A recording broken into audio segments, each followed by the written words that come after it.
Lasījums no Benjahina grāmatas Labrīt, svētais gars. Kas ir trīsvienība? Dievs ir kā saule debesīs. Palūkojieties uz to. Tu redzi vienu sauli, un tomēr tās trīsvienība mūsu planētu uztur pie dzīvības. Tā ir trīs atsevišķas sastāvdaļas – saule, gaisma un siltums. Tāpat ir arī ar trīsvienību. Tēvs ir kā saule, Jēzus ir kā gaisma, un svētais gars ir kā siltums, ko tu sajūti. Atrodoties Tēva tumā, ko tu sajūti? Siltumu, enerģiju un svētā gara spēku. Vēroties Tēva sejā, ko tu redzi? Kas man ir redzējis, tas ir redzējis Tēvu, Jēzus sacīja Filipam. Tas, ko tagad esmu gatavs tev stāstīt par svēto trīsvienību, ir pilnīgi jauna atziņa par Tēvu, Dēlu un Svēto garu. Es atklāju, ka Dievs ir mūžīgs gars nemateriālā formā. Dievs Tēvs. Par Dievu izskatu, kad Ecehēlam bija atklāsme par Dievu. 593. gadā pirms mūsu ēras viņš to aprakstīja kā vienu, kas sēd virs izplatījuma, kas atdala Dieva radību no tā kunga godības pasaules. Viņš redzēja augstu par izplatījumu virs viņa galvām, bija saskatāmas kaut kas kā safīra akmens, kaut kas tronim līdzīgs. Uz šā troņa veidojuma bija redzams sēžam tēls, tam bija cilvēka izskats. Pēc kā izskatījās Dievs Tēvs, tam bija cilvēka izskats. Tu iebildīsi, man ir mācīts, ka Dievs ir gars. Jā, bet viņš ir gars ar savādu formu, nav tikai kā kāds mākonis, kas peld kosmosā. Apostols Jānis atklāsmē aprakstīja viņu kā to, kas atstaro dārgakmeņu mirdzumu. Viņš teica, tūliņ es tapu aizrauts garā, un draugi, goda krēsls celts debesīs, goda krēslā kāds sēdēja, tas, kas sēdēja pēc izskata līdzīgs dārgakmeņiem, jaspīdam un sardijam, un ap goda krēslu bija varavīksnes loks, kas izskatījās kā smaragds. Pravietis ļoti detalizēti apraksta Dieva pazīmes. Jeseja saka, viņa lūpas ir pilnas bardzības, un viņa mēli kā postīga uguns, viņa elpa ir kā plūstoša straume. Dievs atklāja faktu, ka viņš var redzēt. Viņi darīja to, kas ļauns manās acīs. Man par pārsteigumu es atklāju, ka Dievam ir pirksti, rokas un seja. Pēc tam, kad tas kungs bija runājis uz Mūzu Sinai kalnā, viņš tam sniedza akmens plāksnes, kas bija Dieva pirksta aprakstītas.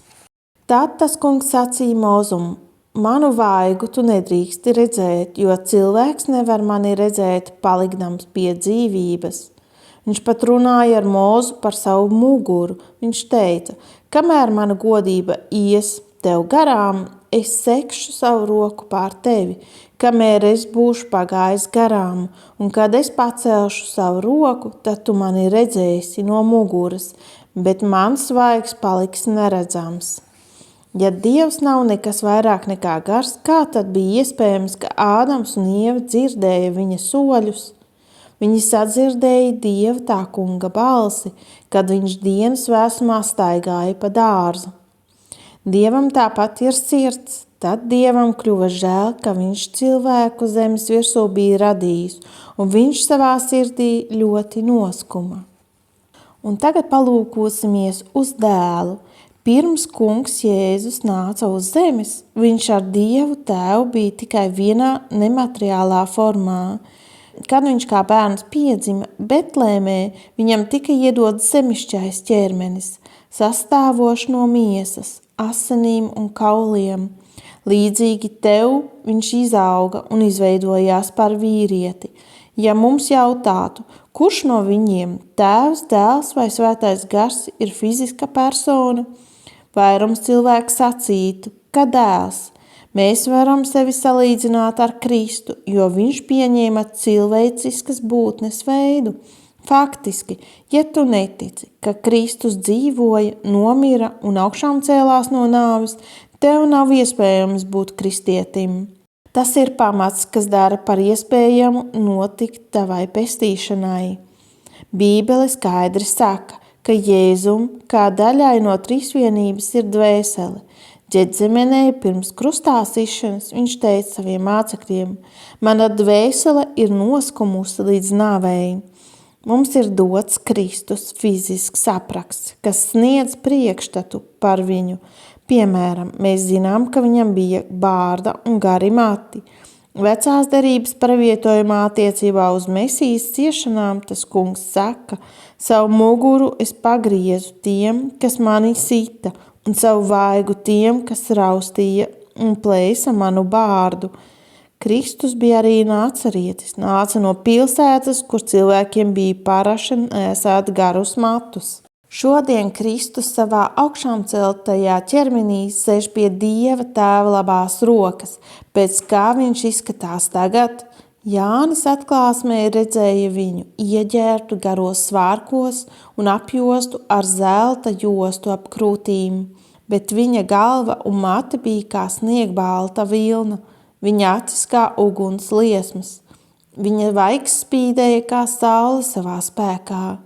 Viņam uz galvas bija zelta vainags, un uz viņa tērpa bija rakstīti vārdi: ķēniņu ķēniņš un kungu kungs. Tas nav Dievs Tēvs, par ko runā Jānis, tas ir cilvēka dēls, un viņa pagodinātais cilvēciskais ķermenis ir atšķirīgs no Dieva Tēva dievišķās formas. Un ko sacīt par Svēto garu? Vai viņam tāpat ir prāts, griba, emocijas? Vai viņam ir ķermenis? Protams, jā. Tas ir temats, par ko daudzi kalpotāji baidās diskutēt, bet es esmu piedzīvojis Svētā gara personu. Bez šaubām, mēs visi piekrītam, ka viņš ir gars. Tā viņš tiek nosaukts, bet kā ar viņa iekšējo būtību? Vai viņš patiešām ir persona? Pirmkārt, Svētajam garam ir viņa paša prāts. Runājot par Svēto garu, Pāvils saka: bet tas, kas izpētīs sirdi, saprot, ko gars grib, ja tas ar dievišķiem vārdiem nāk palīgā svētajiem. Gara prāts ir atšķirīgs no tēva un dēla prāta. Viņam ir arī emocijas, viņam ir dziļas jūtas, kas viņu skumdina vai viņam liek mīlēt. Un neabēdiniet Dieva svēto garu, ar ko esat apzīmogoti atpestīšanas dienai. Viņa sirds var tikt aizskarta, un tai ir spēja izpaust mīlestību.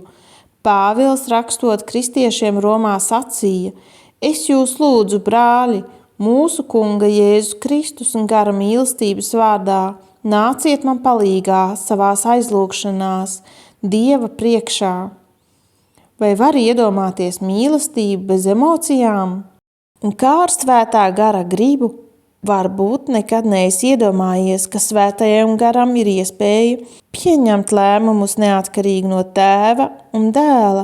Viņš patiešām spēj domāt, bet vienmēr harmonijā ar Svēto trīsvienību. Runājot par garīgajām dāvanām, Pāvils rakstīja: visu to padara viens un tas pats gars, piešķirdams katram savu tiesu, kā gribēdams. Citiem vārdiem sakot, Svētais gars pieņem lēmumus. Jautājums par Svētā gara izskatu izsauc daudz strīdu. Kāds vīrs nesen man sacīja: Benī, Svētajam garam ir baloža izskats, tā viņš pacēlās debesīs. Mana atbilde bija: ja tā ir taisnība, tad tev ir jātic, ka Jēzus patiesībā ir jērs. Tā viņš sevi atklāja Atklāsmes grāmatā. Atklāsmes grāmatā apustulis Jānis dzirdēja vecaju sakām: neraudi, redzi, uzvarējis lauva no Jūdas cilts. Viņš pagriezās un sagaidot ieraudzīt rūcošu lauvu, bet tās vietā redzēja maigu jēriņu, kas bija nokauts, bet Jēzus devās uz debesīm savā fiziskajā ķermenī, ar naglu rētām savās rokās. Acīm redzot, Jānis redzēja simbolu jēra izskatā. Kāpēc?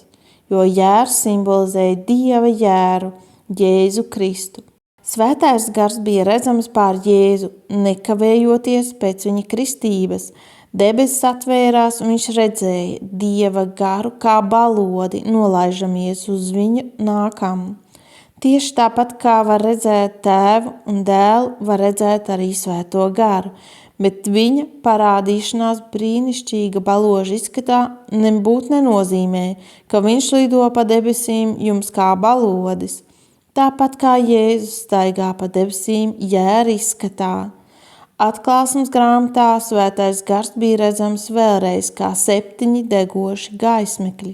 Ja Mateja evaņģēlijā gars nāca kā balodis, tad šeit jūs varat sagaidīt, ka viņam ir ķermenis, sastāvošs no 7 svecēm vai 7 liesmu smēlēm.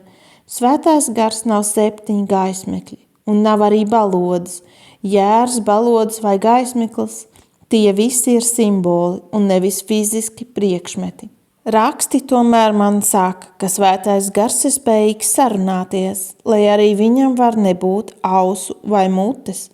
Viņš patiešām ir spējīgs klausīties un uz mums runāt. Viņš runās to, ko dzirdēs. Mums ir uz viņu jāklausās.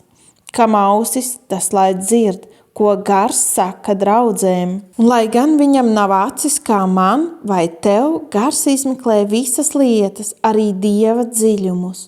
Tu esi radīts ar ausīm, muti un acīm. Vai tad neesi gatavs, ka radītājs, tavs tēvs, dēls un svētais gars ir spējīgs tevi saprast un ar tevi sarunāties? Es ticu, ka svētajam garam ir garīgs ķermenis, ne no fiziskas miesas un asinīm, bet viņš ir garīga būtne, ar zināmu formu, tomēr neierobežots. Bībele tos dara skaidru. Dieva gars lidinājās virs ūdeņiem. Bībele man nesaka, kāds viņš īsti izskatās. Man ir stāstījuši, kāds izskatās tēvs, un man ir sniegts arī Kristus apraksts. Bet detaļas attiecībā uz svētā gara fizisko izskatu rakstos netiek dotas. Atļaujiet man jums pateikt, kāpēc es ticu, ka svētajam garam ir ķermenis, garīgs ķermenis. Kāds izskatās Dievs tēvs? Kaut gan es viņu nekad neesmu redzējis, ticu, līdzīgi kā svētais gars, viņš izskatās tā, kā Jēzus izskatījās uz zemes. Es nesaku, ka visi šie 3 ir identiski katrā detaļā, tomēr pie tā caur savu ticību esmu nonācis. Ebrejiem runā par Kristu, kā viņa godības atspulgu un būtības attēlu. Es varu vienīgi nonākt pie viena secinājuma. Dievs tēvs izskatās līdzīgs Jēzum uz zemes, un tāpat ticu, ka kāds Jēzus izskatījās uz zemes, izskatās arī svētais gars. Kādreiz es par to pārliecināšos visā pilnībā un ticu, ka arī tu plāno tur nokļūt. Vēlreiz, svētais gars nav kaut kāds debesu brīze vai kāds mākonis, kas ielido tavā dzīvē un izlido no tās. Viņš ir Dievs un viņš mājo mūsos līdzvērtīgs tēvam un dēlam trīsvienībā. Pāvils rakstos draudzei Korintā sacīja, vai jūs nezināt, ka jūs esat Dieva nams un ka Dieva gars jūsos mājo? Ja kas Dieva namu samaitā, to Dievs samaitās, jo Dieva nams ir svēts, tas jūs esat. Viņš saka, gars dzīvo Dieva namā. Mēs esam šis nams, un tēvs un gars ir vienādi svarīgi un nozīmīgi ikvienam no mums. Svētais gars nav tikai persona, atdalīts no tēva un atdalīts no dēla. Viņš ir kas daudz vairāk. Viņš nav tikai Dievs, bet raksti viņam dod vietu, kas ir līdzvērtīga Dievam un Kristum. Pirmkārt, mēs atrodam, ka svētais gars spēj vienlaicīgi būt visās vietās. Citiem vārdiem sakot, viņš vienā un tajā pašā laikā var būt visās vietās. Gari nevar atrasties vienlaicīgi visās vietās, bet svētais gars var. Viņš ir tikpat reāls kā Losandželosā, tā Sanktpēterburgā, tikpat dzīvs, vienādi piepildīts ar Dieva godību. Tagad dažiem cilvēkiem ir nevajadzīgas problēmas ar sātanu. Viņi domā, ka arī velns spēj būt vienlaicīgi visās vietās. Atļaujiet man jums apliecināt, ka viņš tāds nav. Sātans nespēja vienlaicīgi atrasties visās vietās. Kāpēc? Jo eņģeļi nespēja vienā un tajā pašā laikā atrasties vairākās vietās.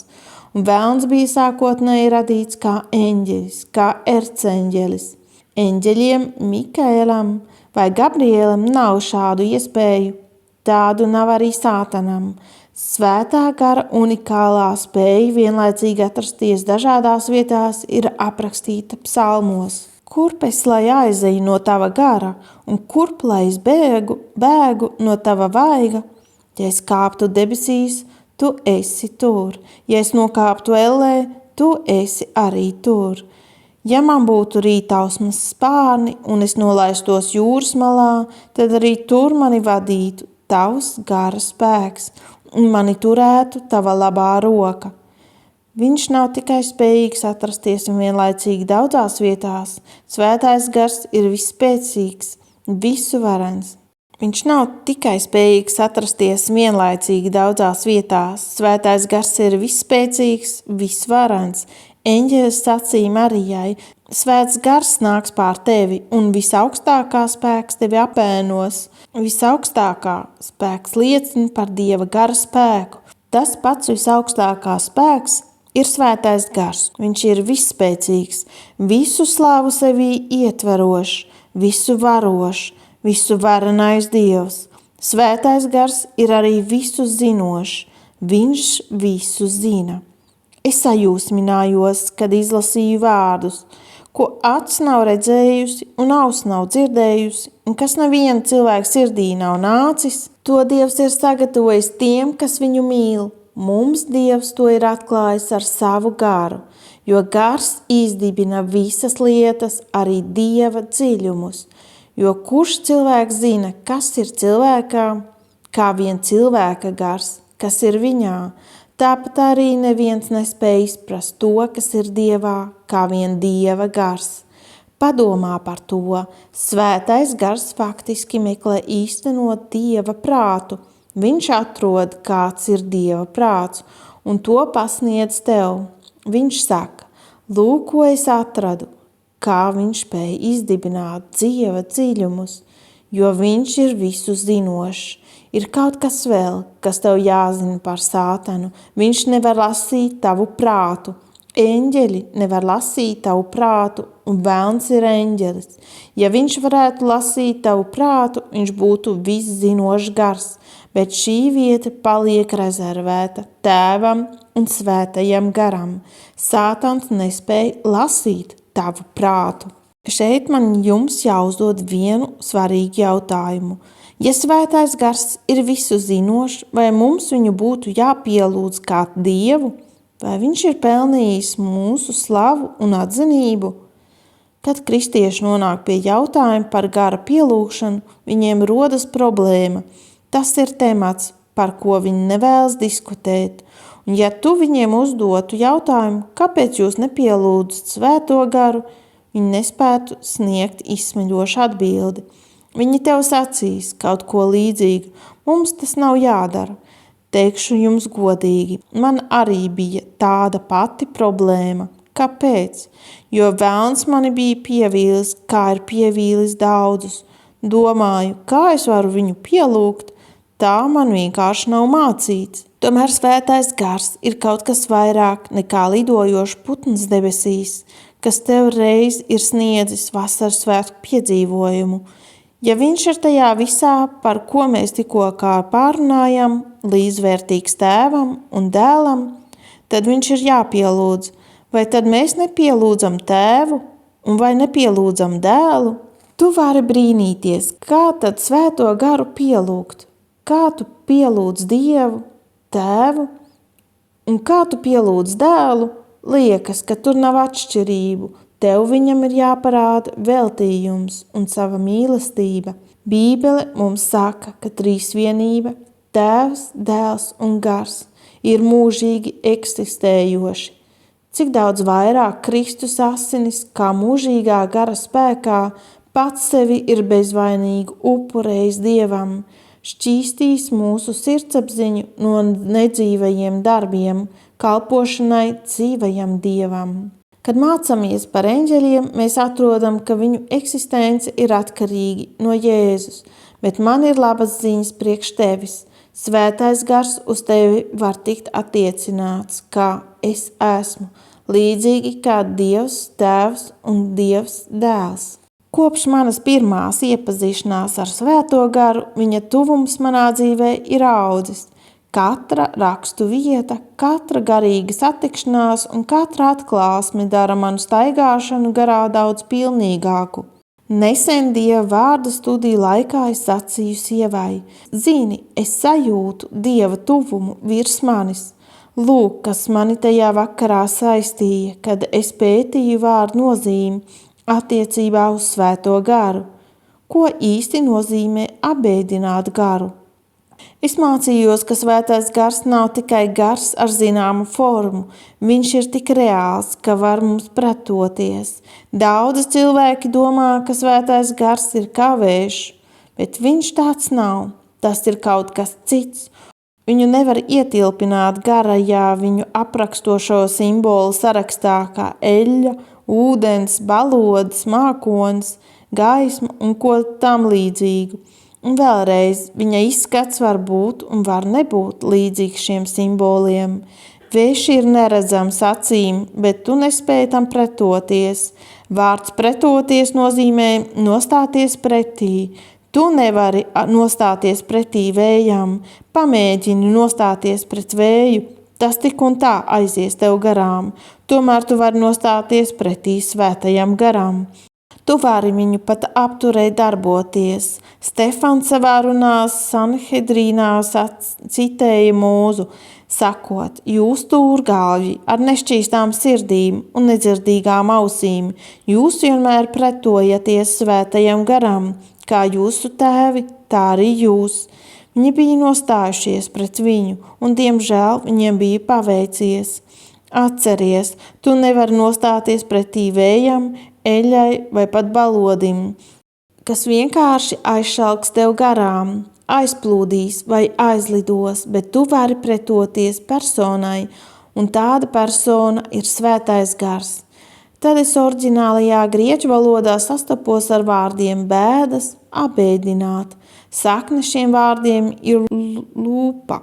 Lūk, kāda ir tās nozīme: sajust sāpes ķermenī un prātā. Tas nozīmē ciest garīgi un fiziski. Svētais gars ir garīgs ķermenis, vai arī Pāvils nebūtu teicis: un neabēdināts Dieva Svēto garu. Svētajam garam ne tikai sāp. Sāpes darbojas emociju līmenī. Viņu var abēdināt, un tas sniedzas daudz dziļāk. Svēto garu var arī apturēt darboties, apslāpēt. Šis vārds nozīmē atlikt malā kā nederīgu. Pāvils brīdināja draudzi Tesalonikos: neapslāpējiet garu. Tu nevari apturēt vēju, bet tu vari apturēt personu. Un tieši tāda persona ir Svētais gars. Tev arī vajadzīgs saprast, ka Svēto garu var sāpināt un likt viņam ciest. Jesaja runāja par tā kunga mīlestību, laipnību un žēlastību pret Izrēlu, bet tie bija nepaklausīgi un apkaitināja viņa Svēto garu, tādēļ viņš kļuva tiem par ienaidnieku un karoja pret viņiem. Ir grūti to iztēloties, bet tā ir patiesība. Cilvēki spēja apkaitināt Svēto garu un likt tam nostāties tiem pretī. Oriģinālajā valodā tam ir nozīme lietošanas izbeigšanās, padarīšana par slimu vai nelietojamu. Vienīgi persona spēja piedzīvot tādas ciešanas. Stipru vēju nevar apklusināt, bet Svēto garu var. Raugi, tie ļaus atrast manam garam mieru. Svētais gars ir persona, kas atbild tavam saucienam. Tu vari viņam likt apklust, un viņš apklusīs. bet tad tu riskē viņu abēdināt. Tik daudz reižu atklātā sapulcēs esmu redzējis, ka svētais gars vēlas izteikties, bet tad caur kādu miesīgu rīcību tiek apturēts. Tādos mirkļos esmu sajutis, ka svētais gars sapulci atstāja. Svētais gars neiet cīņā. Viņš ir mīlētājs. Ja tu viņam nostājies pretī, viņš vienkārši tevi atstās. Viņš nav kā sātans, kas, kā saka Bībele, bēgs no tevis, līdz ko viņam pretosies. Svētais gars nebēgs no tevis projām bailēs, bet drīzāk viņš atstās tavu tuvumu ar ievainojumu sirdī. Ja viņš tiek abēdināts, viņš vienkārši maigi atties malā. Ja viņš tiek apturēts, viņš vienkārši klusu aizies. Cik traģiski, ka cilvēki tiecas apklusināt tādu mīlošu personu, bet viņi to diemžēl dara. Izraēla bērni to darīja, un šodien, kad viņš vēl joprojām ilgojas pēc mūsu mīlestības un mūsu sadraudzības, mēs viņu ievainojam caur savu vienaldzību un atklātu sacelšanos pret viņu.